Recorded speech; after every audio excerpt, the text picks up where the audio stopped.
If you took a history class in high school or saw Good Will Hunting, you're probably familiar with the name Friedrich Nietzsche. He's one of the most influential philosophers in modern history, and one of the most controversial, which is at least partly to blame on his misrepresentation in the media. Countless shows and movies make reference to his philosophy, and the world of anime is no exception. Whether it was intentional or not, the story of Berserk is full of bursting with Nietzsche's influence. In chapter 220, when Skirk is diving into the astral realm, she remembers something her teacher Flora told her. Should the power be beyond the caster's control, there is the risk of the caster herself being consumed. Don't forget, when you gaze into the darkness gazes back into you. This line clearly refers to one of Nietzsche's most famous quotes from Beyond Good and Evil. He who fights with monsters should be careful lest he become a monster. And if now gaze long into an abyss, the abyss will also gaze into thee. This idea of becoming one of the monsters you fight directly relates to Guts. He's full of rage and hatred toward Griffith and spends a good portion of the story tracking down and slaughtering apostles in order to get to him. But doing so only strengthens his hatred. If I had to think of a metaphor for it, I'd compare it to strengthening a muscle. His desire to destroy grows stronger the more he feeds it. Just like a muscle grows stronger the more you exercise. But if you let your anger consume you, you could become the very monster you fought so hard against. When Guts dons the Berserker armor, he loses himself in his rage, fighting more like beast than man. When he comes out, he's less human than he was before Skull Knight. And the beast even warned him that the anger could overtake him, that he'll lose himself completely and be unable to return if he's not careful. He may become a monster. Like the beasts of darkness tells him, he may become like Griffith, so consumed by his goal that he trades away his humanity to achieve it. Griffith embodies many of the characteristics required to value it in a person. He believed that not all people are created equal and that we all fit into one of two categories, the higher men or the herd. As the name implies, the higher man is on a higher level than those of the herd. What Nietzsche referred to as a unifying project in life, the higher man's project is not a small one, and its consequences will be felt long after his death. This description is a perfect match for Griffith. Griffith has a dream. He wants his own kingdom, a goal. He spends the Golden Age arc of the manga fighting for his ambition.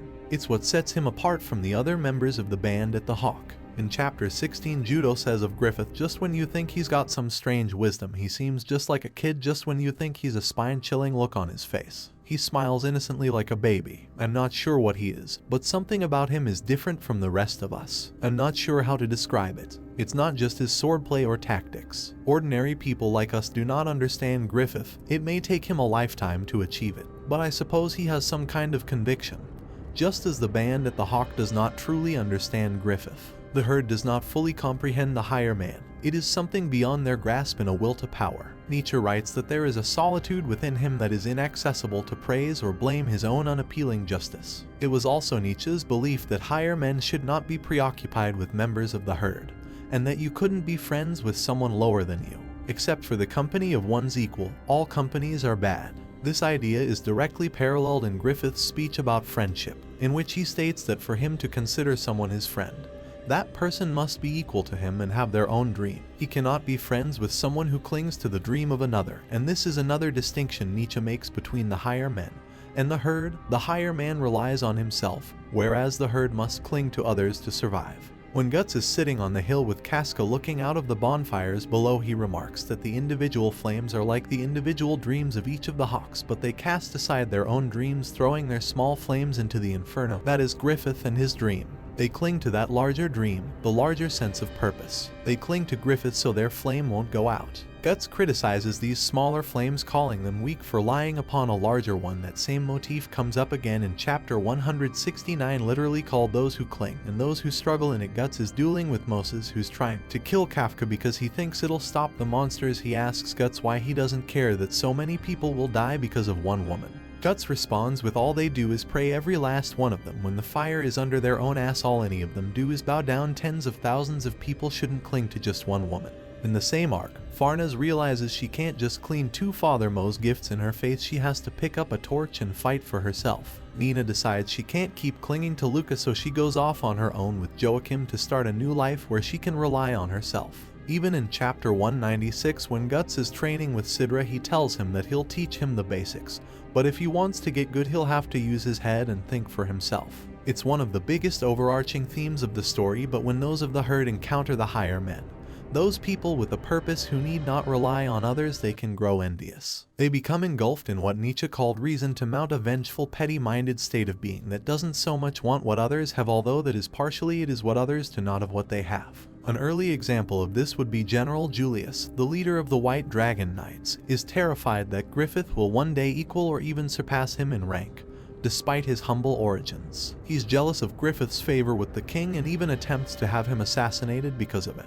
If he can't be the head of Midland's strongest army, no one can, even if it means costing them the war by slaying their best chance at winning it. The biggest example though would be Nina. In the Conviction arc, resents her friend Luca because she sees her as arrogant, but she realizes that she only hated her because she wanted to be more like her, whereas Nina is cowardly. Luca is brave, whereas Nina relies on others. I love all of you, but if I stayed with you, I'm sure I'd hate you again and hate myself someday. Someone hurts someone because they are strong, and someone hates someone because they are weak. Nina understands the envy she feels for her and uses it to realize what she really wants, to become more self-sufficient and stronger. Nietzsche was a big fan of envy, viewing it as a useful tool rather than a sin. He believed that we could use envy to discover what we truly wanted in life, just like Nina did. One of the ways the herd dealt with their resentment, according to Nietzsche, was to establish religion. Nietzsche was an outspoken opponent of religion, particularly Catholicism. He believed that religion was established by those who were too weak to fight for what they truly desired, demonizing what they couldn't have, such as wealth, sex, and power. They established their own morality, which was opposed to the morality of the higher men. Nietzsche defined this type of morality as slave morality, which he referred to as the danger of dangers. Slave morality, as defined by Nietzsche, is a system in which whatever the higher man values as good is pronounced evil. For example, if someone wrongs the higher man, he'd be able to take revenge, as we see Griffith do with General Julius. But the herd who are unable to take revenge instead advocate forgiveness. It's a type of morality designed to celebrate what you have and don't want while demonizing what you want but can't have. If we want to see where religion is present in Berserk, the obvious place to look is the Conviction arc. This arc revolves around the Holy See, a monotheistic religion with many allusions to Christianity. The image of their church is a hawk descending to a cross, and the beginning of the arc is titled Revelations, a reference to the final book of the Old Testament, the chapter prophesying the return of Jesus and the end of days, an idea very similar to the Holy See's prophecy depicting the return of the hawk, who shall call down upon the world an age of darkness. One of the reasons Nietzsche believed humans created religion was to escape the fear that beset them. And it's not just the members of the Holy See that are seeking to escape their fear in this chapter, as they have nothing else to cling to in this world filled with despair, plague, and famine. They need something to combat their fear, so they turn to the Holy See to make the world a less scary place. And it's not just the members of the Holy See that are seeking to escape their fear, the same is true of Nina's group of heretics. In chapter 139, the first time we encounter the heretic group, Miura writes, humans cannot be boundless without shape free from fear and anxiety, but at the bottom of this cavern such certainly existed these people to partake in the new religion as a means of escapism from their everyday horrors. Though this is just my opinion, I believe Miura intended to paint these two religions as indistinguishable, which is why they end the same way, with the egg of the New World turning the leaders of both camps into pseudo-apostles and all the followers dying. It's his way of saying that no matter what you base your religion on, no matter what god you pray to, it all ends the same way, you're still just deluding yourself. It paints religion like a drug, an easy way of escaping the problems that plague you, and in fact that's exactly what Nietzsche thought. Religion was a drug. He often compared the effects of religion to the effects of alcohol. He famously said there have been two great narcotics in the history of Europe: Christianity and alcohol. We drink because it offers relief from our sorrows. It doesn't exactly solve our problems, but it allows us to escape them for even a few hours, or unable to face the harsh realities of the world, so we know ourselves to them. Another reason Nietzsche thought we created religion was to satisfy a deep-seated desire to inflict pain. He believed this desire was part of our nature, that we were all born with a lust for violence. But since most people live in a society with laws against such aggressions, we internalize that feeling, turning that need for cruelty onto ourselves in the form of guilt. To justify doing this, we invent a story that declares us impure and sinful. Religion is an easy way to rationalize the guilt we need to inflict upon ourselves. Examples of this are all over the Conviction arc, from Farnez's sadomasochistic tendencies to Moses's self-punishment and torture chamber. Both characters use their faith as an excuse to inflict pain on themselves and others. The final topic I wanted to cover today was Guts' development as a character. Guts' journey is one of self-overcoming, and he discusses this concept extensively in his most famous work, Spoke Zarathustra. In it, the character Arethusa tells people that in order for humans to evolve and grow, they must be able to overcome them. There are a few phases you must go through in order to do this. In Nietzsche's mind, we are all born as camels, obedient animals that carry the load assigned to them.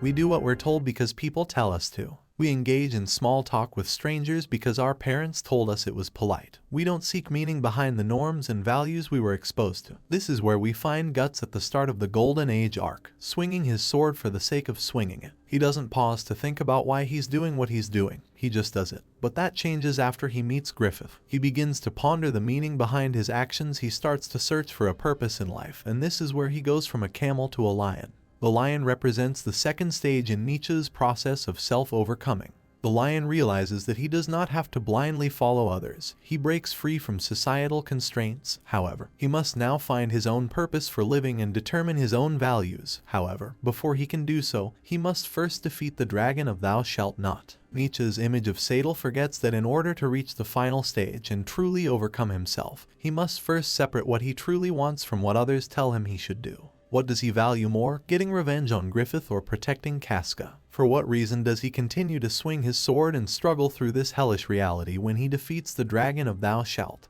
and discovers what he truly wants? He could finally overcome himself and become a child. The child is what Nietzsche called the final form of this self-overcoming process. Having determined what it is he truly wants, the child is able to start anew and create his own meaning. He's no longer in search of approval, and no longer has to slay dragons. He's in control of his reality. Guts hasn't reached this point yet, but I wouldn't be surprised if his reaching it was the story's conclusion. I hope one day he's finally able to find. So, what do you think about the influence of Nietzsche and Berserk? Are there any examples of it I missed? I'd like to make it very clear that the views stated in this video aren't necessarily my own thing or the views of a long-dead German man. A lot of Nietzsche's philosophy can be very inflammatory in nature, especially around the subject of religion, so I wanted to make sure you guys knew that these are his ideas of the world and not mine. I hope you enjoyed the video, and I'll see you guys in the next one. Please consider subscribing if you like the videos.